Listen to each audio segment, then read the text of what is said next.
Yeah, y'all gonna stop coming in my live talking about this Victor dude, bro. We hooping this year. Y'all gonna see.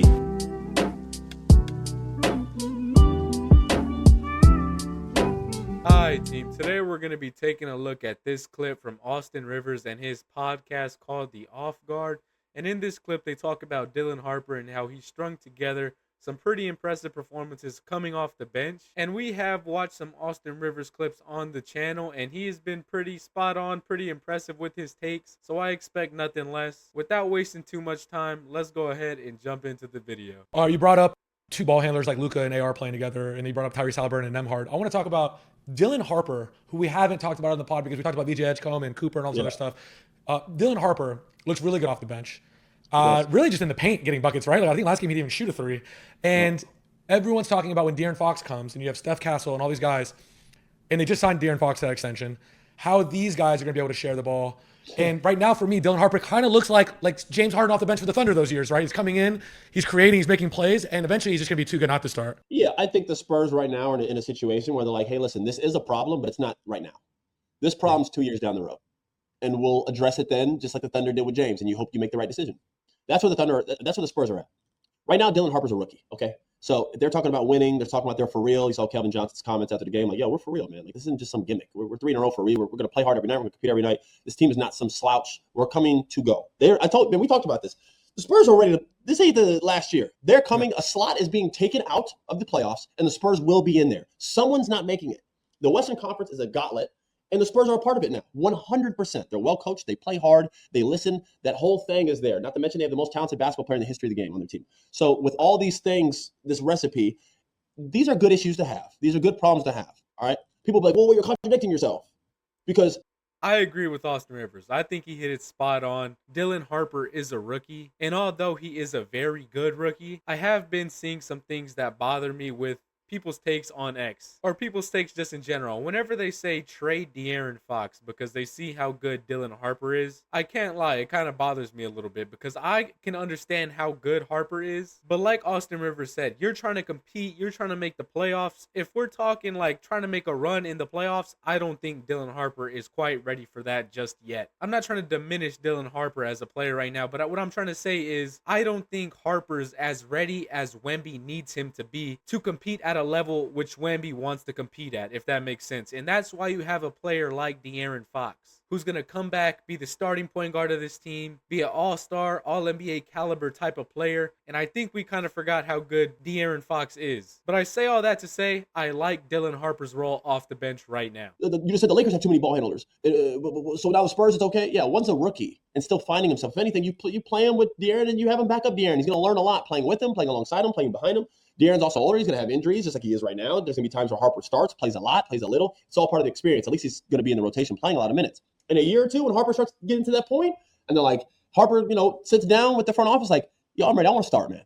I want to be the point guard here. That's when you address that issue. Right now, as a rookie, it's not an issue. If anything, they have all the firepower they need. I understand what you're saying. This is a concern amongst Spurs fans. Vessel's averaging 20.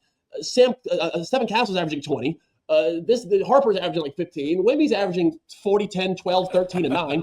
These guys are all putting up numbers like, well, what's going to happen when De'Aaron comes back? He's going to be another 20 point. That's not how it works. Somebody's going to have to come back down, but it's okay. It's okay. Yeah, one minute you're not making the play. Yeah, I don't think you can say it any better than that. I completely agree once again. And just to clarify my thought process on the situation, I could very well see Dylan Harper being the starting point guard where he's completely ready to lead this team and be alongside Victor Wembanyama. I'm not saying he will never be that because he's the number 2 pick, and what he's shown us already are just some things that you can't teach. You have to be equipped with that. And I think at his best, he's going to be one of the best point guards in this league. But for right now, rookies come with deficiencies, and that's why you have a player like De'Aaron Fox to kind of counter that and let Harper develop on the low, while still winning these games and being a top team in the West. But I definitely agree with y'all when y'all talk about Harper's ceiling, how good he looks out there. And I've been so impressed with his playmaking skills and his decision making. Yes, he makes some rookie mistakes, but he will be the future point guard of this team. Okay, yeah. One minute you're not making the play, and now you're too talented. Like, come on, like just live in this, just be happy with what's going on. Exactly. It's all because of Wemby being this good, though. That's what it is. That's why, though. Him being this good, now everyone's like, how do we win a championship sooner than later? And a lot of players are like, I don't mind going to San Antonio. I'll go compete with this. I'll go play with this young dude in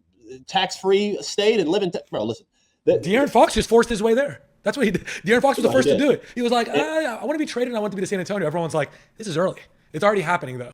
It is. It's already happening. And to your point, like you said, they went from not making the playoffs to now, now you're too much talent. That's the difference. Lakers is always trying to win. They went and bought their roster. They got all these guys put there, traded. The Spurs team has been homegrown, with the exception of grabbing a De'Aaron Fox in a couple places, people like Harrison Barnes, whatever. It's been homegrown. Why don't we just deal with the talent first? It's like the Thunder. Everyone's like, see how Wiggins is playing? Wiggins is hooping, by the way. They're like, it's so is Casey Wallace. How are we going to afford? Sam Press like, we're not worried about that right now. We'll figure that out this summer. All I know is right now we're trying to run it back and trying to win again. These guys are here. We have them under contract. When it comes down to renegotiate or redo this, we're going to have to figure out players to let go or not. I don't know if they can re-sign Caruso again. I think Caruso's time, because he's getting older, they'll probably push Caruso around, and then Casey Wallace goes right into that. You know what I'm saying? Like, this is what you figure out. Right now, it's not that issue. The Spurs right now don't have to figure out anything with De'Aaron Fox and Dylan Harper. He's a rookie. So we're just going to keep playing him a lot of minutes, and when Fox gets back, he'll back him up. If De'Aaron Fox is killing one game, or if Harper's killing one game and Fox is struggling, then Harper's going to finish the goddamn game. You know why it's not a problem? You know the main difference? Neither of them were the best player on the team. So it's not an issue. Luka and Reeves and LeBron, that's the team. Harper and Fox are very key players. We know who the guy is. So who finishes the game? There's no ego in that, because that's the only guy who gets to have it on the Spurs. The alien. Everyone else, you fit in. So it's like right now, it's not an issue. Man, Austin Rivers is cooking right now. But like he said, if one player is struggling, the other one can finish the game. But also, if both of them are cooking, I think both of them are going to be able to play on the floor together. We have yet to see how it works, but just seeing Dylan Harper and knowing how De'Aaron Fox kind of plays, seeing the Spurs system, how everything's ran through Wemby, I think this could definitely work. Dylan Harper, Steph Castle, even De'Aaron Fox, their feel for the game will allow them to play together. And also seeing Dylan Harper's off-ball movement, when he doesn't have the ball, he's looking for cuts, he's looking for ways to be impactful without the ball. Same thing with Stephon Castle. And as for Stephon Castle, I think he is more of a secondary ball handler. He's not a pure point guard. Don't get it wrong, he can play the point, but I would prefer to have a player like Dylan Harper or De'Aaron Fox be there with him.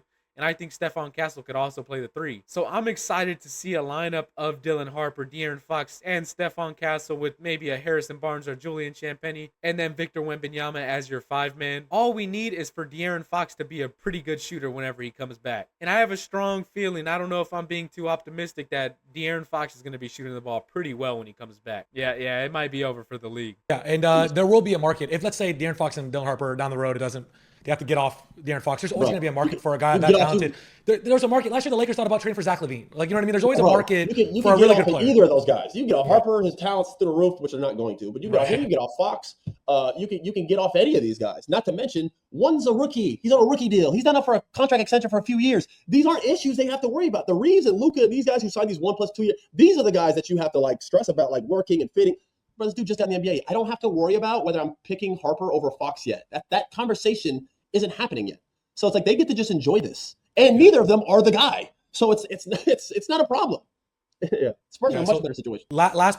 Yeah, so that's all we're going to watch from here. Like you said, it's not a problem, but also we haven't seen them play together yet. They could very well be one of the best backcourts in the league as soon as next year. Because if you ask me, Stephon Castle can slide over to the 3, and then you get some shooting at the 4. This could all work out, and so I don't understand why people are making it seem like you have to make a decision right now. You do not have to make a decision right now. It's later down the road, but as of right now, De'Aaron Fox is going to help us win and make it into the playoffs. And as of right now, it hasn't come out if De'Aaron Fox will be playing against the Heat on Thursday or Sunday against the Suns, but I hope we can see him on the court because I'm so excited. But with that being said, man, y'all leave y'all's predictions down below on the Heat game. Let me know y'all's thoughts on this situation, the backcourt, and as always, be sure to subscribe, turn on post notifications. Until next time, it has been your boy Chris, and I'll catch y'all later.